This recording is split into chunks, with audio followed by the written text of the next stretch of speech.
Is it a good idea to work as a software engineer for a few years before a PhD in computer science? Or is it better to go into a PhD straight after your first degree? Welcome to Frank's Diana Explains.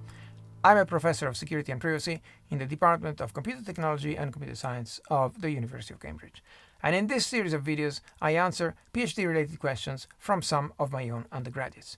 Up there is a link to the first video in this series. Hit subscribe and the bell so you don't miss any of the other episodes. And if you have your own additional questions about doing a PhD, feel free to ask them in the comments below. Next, please. Okay, so I'm thinking of first working as a software engineer for some years before applying to a PhD. Okay. So my question is, are there any advantages or disadvantages of doing this? Okay, so that's the route that I chose. As you may, if I've told you already, or if you watched some of my other videos, I was offered the path of doing a PhD and then becoming a professor by my mentors when I was an undergraduate. They said, you're one of the top of our class of several hundred students. Surely you should consider an academic career. You should be doing that. And I thought that this was a fraud, becoming a professor, teaching people how to do things. In my case, I was doing engineering, and the point of an engineer is building things, right?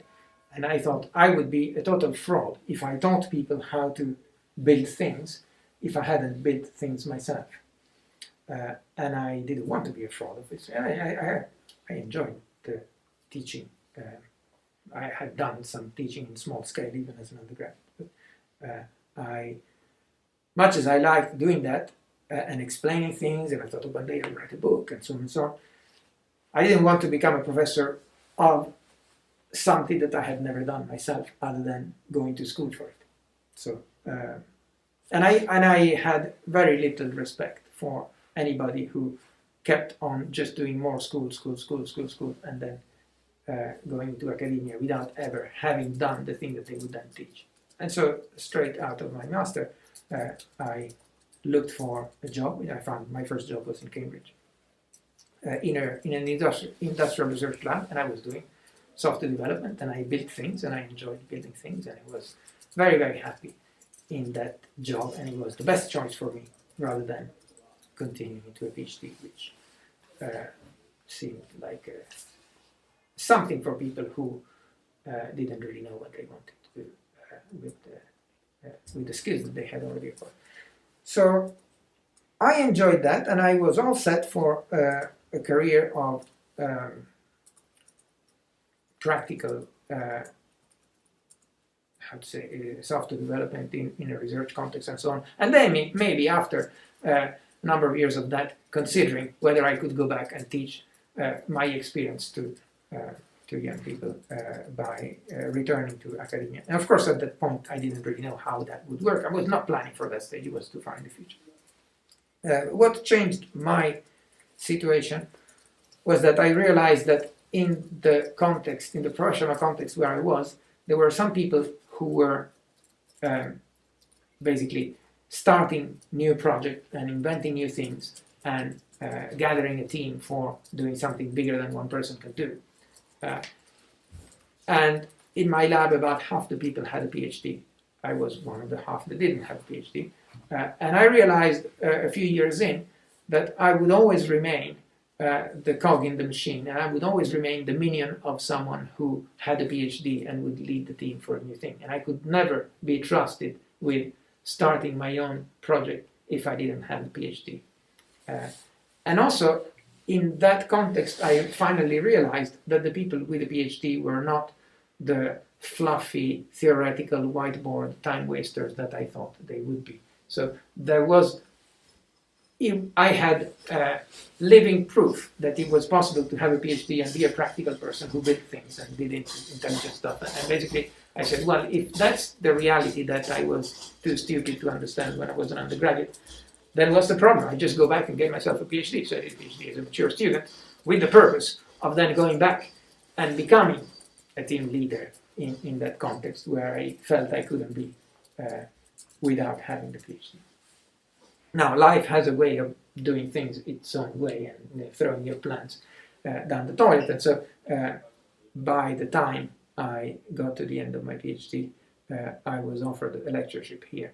And I thought it would be a good idea to grab it while it was going, because it doesn't happen when you want it. It just happens when it happens. And I say, well, and they're offering that to me on a silver platter. Let's just grab it. And so I changed careers at that point, even though that was not my original plan. But I felt I had done enough in the real world that it would no longer be a fraud for me to go back and teach about it. So your question about the advantages and disadvantages. The disadvantages of having a time outside outside academia is that. Sorry, ask your question again, because maybe I'm answering something different. So so are there any advantages or disadvantages for first working in the industry for some years before applying to a PhD program? Okay, so when you want to apply to a PhD program, that's a competitive process. Okay, it was a competitive process for you to get into Cambridge as an undergraduate. It's going to be a competitive process for you to get into Cambridge or anywhere else as a PhD student. And so there will be many more applicants than there will be places available. And places available is in two different dimensions. The most important thing is there a place in the department where you want to work, where they can take another PhD student, and there's a person who wants to take you as a PhD student. And that will depend on how high you rank among all the hundreds of people who have applied for that department. So this ranking is based on what you look like on paper, based on what you've done until then. And what have you done? Well, if you're just an undergraduate, there's not much to differentiate one undergraduate from another other than the grade. Okay, so of course you need to have a first, because otherwise it's very unlikely that you would be considered for something like that. But beyond that, there's not a lot to tell them apart. So one thing is, okay, what did you do in your undergraduate final year project? And there you can showcase something that was unique to you. Okay, well, we can look at that. But still, does any of that show any aptitude for research? Well, not really that much. So if you are getting into the top tiers of that competition for PhD, then the people who are in the top band are people who have somehow managed to publish something. Okay, and where do you publish something? In the undergraduate case, it's difficult. So if you've done a master in between the undergraduate and the PhD, then you should aim in this master to actually get some publications out of what you do. It's not a requirement to get the master's degree. You don't need to have some publications, but to do the type of master that we do, you will do things that will naturally lead to some piece of publishable research. Now, if you want to do the PhD, it would be a very smart idea to actually publish the thing that's publishable, so that it does give you some credit in terms of, oh, that guy has actually published something in this and that. And so the place where you publish will also count. The more prestigious and selective things where you publish, if you manage to publish in one of those, it's obviously worth more than if you publish in a kind of regional thing just near where you live, where there's just a dozen people who apply anyway. And so that having something to show for yourself as you go into the PhD will be an advantage. Now, it's debatable whether taking a gap will be good or bad towards that. It depends what you do in the gap. So if in the gap you go and you just blindly code things on someone else's plan, or even your own plan, but all you do is just produce code, and you never you never produce any researchy kind of output in terms of something gets published about it, then it's all very good, but it's invisible in the CV that you present, in the package of presenting yourself for the PhD, and it might look less good than someone who's just stayed at their desk in the university and produced something that was then published. Now, on the other hand, if in between your previous degree and applying for the PhD, you are in a place where you get embedded in a research team where, not you personally, but the whole thing produces things that regularly go to conferences and so on, and there's a paper with a dozen names on it, and one of the names is yours, or maybe two of them, because you're basically just doing the grunt work, but you're in a context where you get recognized for having done that by having the credit of you being part of the team that produces this research output. Then that could be much more beneficial than just having gone straight from, I've done my master and I barely get one publication out of it, whereas I've done work in a industrial or academic, whatever it is, research lab, where I then get credit for 3 publications. Then surely that boosts your credits as you go back. Now, a majority of people who get into the PhD do that without having had time in between. And a majority of the minority who go into software engineering in between don't end up publishing very much in that period. So some of what I said is theoretical possibilities, but it's not what usually happens. So it is possible to use time in a way that optimizes for that particular outcome, but it is not what usually happens.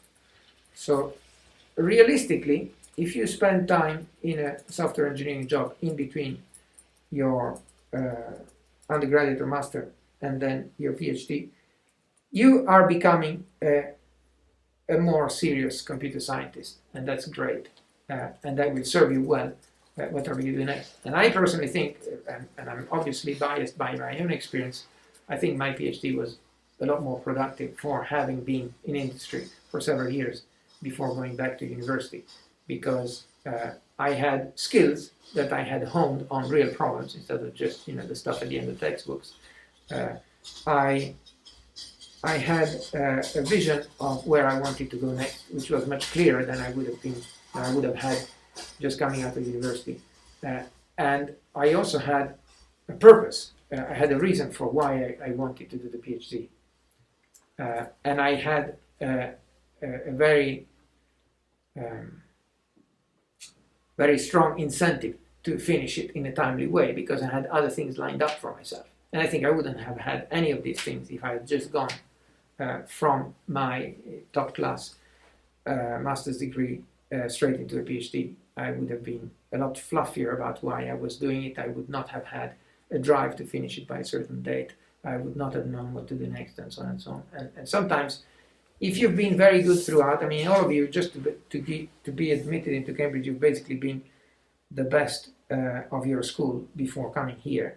And suddenly, when you're here, I mean, I've told you this a million times before, you're not the best anymore.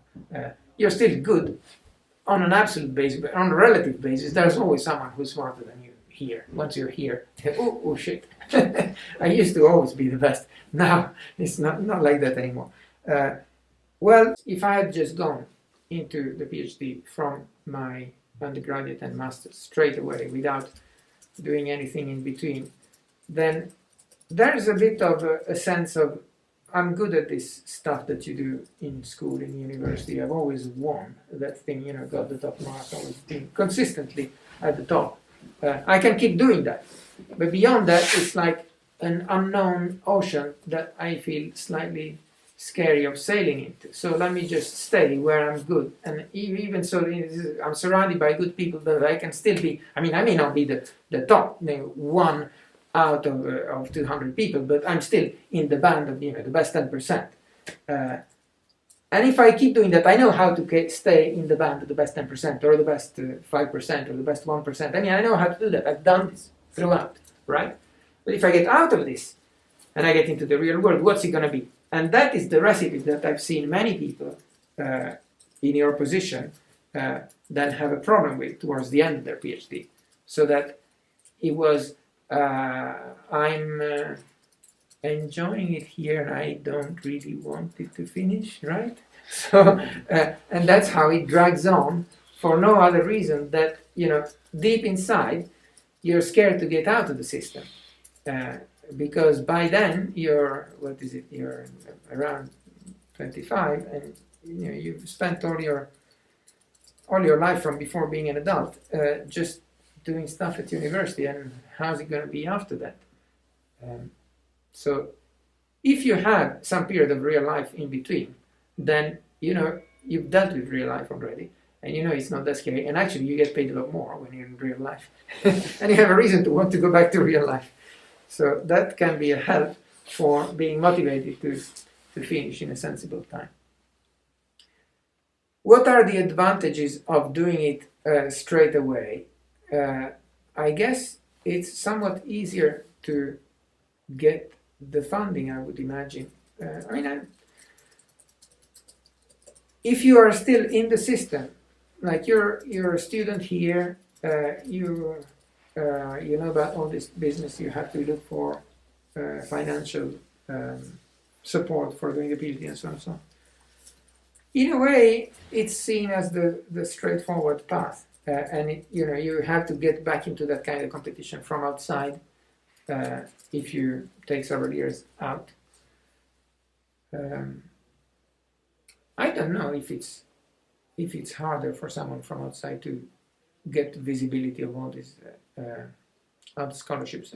There's no inherent structural reason why the scholarship couldn't go to someone who comes as a mature student. You have to be proactive about looking for these things, whereas here they're more handed out to you.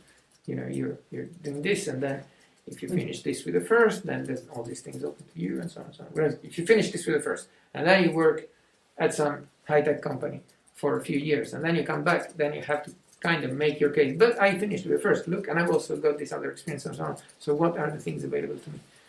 So I think these opportunities will still be open to you. You have to work a little harder to find out where they are, what they are, and persuade them that you should be entitled to them. Another thing that might be of relevance is whether the field has moved on. It depends on how long a gap you leave. So if you do something in your master, which is, as we said, a piece of research that makes things, makes a new thing, a new creative contribution, maybe worth writing up for something. You publish that. You're, for a brief, fleeting moment, the expert on that thing. And then you work in industry for a number of years. And then you want to come back. Well, that stuff will have been overtaken by other things that people have done. You will no longer be in that position you were when you just published that thing at your conference. That's the only thing you published so far. So it's now become irrelevant. In that sense, if you had applied just after that, you would still be relevant and you would still be, carried by the momentum of the whatever little research you did in your master. Whereas if you start again after having done just non-researchy industrial software development, then you basically have to restart from zero. So in that sense, if your master was nicely research oriented, then you could keep carrying on with some impulse that you got from your first venture into research that way. And otherwise you say, well, I've had a break, and then at that point the break, depending on what you do during that time, could have the same effect of saying, well, I spent 2 years backpacking around the world. I say, well, it's all very nice for your immortal soul, but it doesn't advance you as a PhD student. And so that's that aspect, perhaps, as well. But on the whole, personally, and it's not necessarily shared by everyone, but personally, I am much more inclined towards having this break and having a clarity of thought of why you really want to do a PhD. Why after having had a highly paying salary, where if you get first out of Cambridge and you get out into the real world in a reputable, nice, world-leading industrial context, you're certainly going to be making more money than all your professors. And so if you then after that go and do a PhD, and you're even if someone else pays for your PhD, your monthly income is going to be like taking a big drop. If you're willing to do that, then I know you're going to be a really motivated PhD student. If instead you just come from a life of only having been at school and someone hands you a scholarship for doing a PhD, then wow, oh, I get this man. I get £1,000 a month. That's great. I don't have to work for another 3 years. I just do my studies and that's it. And that it's a kind of, it looks comfortable to be in that situation, which is unnatural for an adult, if you see what I mean. Whereas if you've been an adult for real and you've had stuff and you've had a salary that is in the region 50 to 100,000 already, then suddenly being dropped to, oh, hey, and someone gives me this pocket money is something you want to get out of soon. And so that gives you a drive for finishing a PhD in a reasonable time, because then you want to get on with life and doing serious stuff. It's important to understand that PhD is not an arrival point, it's a starting point. Okay, so the PhD is not, finally I get a PhD and then I can put my feet up. No, finally I get my PhD and I can start doing serious things. Right? And so in that sense, the more you are driven to do a PhD for some reason, and the more effective you're going to be, I think. And this is why I personally value more highly the candidates that have done something interesting in between and still want to go back to their PhD, because that gives me a feeling that they are really motivated to make their own discovery, their own impact in that particular field. Because otherwise, why would they bother? They'd just be much better off continuing doing what they do. So I see that as a commitment. I'm giving up something that I've already tasted and I enjoyed in order to pursue my intellectual dream. And that is someone that I'd like to work with a person like that. But someone who's instead just basically parking themselves for another few years in university because they don't like to leave the college, then that's something I would be wary. I mean, is this person going to finish in a reasonable time? I don't think so. So that's the view from someone who's on the side of selecting who to admit. But not all the people in this position think the same as I do. And I've tried to be objective in explaining the various things from someone else's viewpoint as well. But this final thing is just my own take. And I have done it that way, and I think it was good for me, and I think it would be good for many other people to have some experience of the real world before going back for a PhD. Because it's a qualitatively different thing. It's not like, there's this course which is elementary school, you learn how to read and write, then there's a middle school, then there's a high school, then there's university. It's a qualitatively different kind of thing. It's not, here's the textbook, go through the textbook, do the exercises, then you get the degree. It's not like that. I hope this series answers some of the PhD questions you have been wondering about yourself. Please give this video a like if you found it useful. The next installment will be linked from here, and subscribe to the channel to be notified when it comes out. If you have your own questions about a PhD in a technical subject, particularly computer science, put them in the comments and they might feature in a future video. Thank you very much for watching, and best wishes for your own PhD.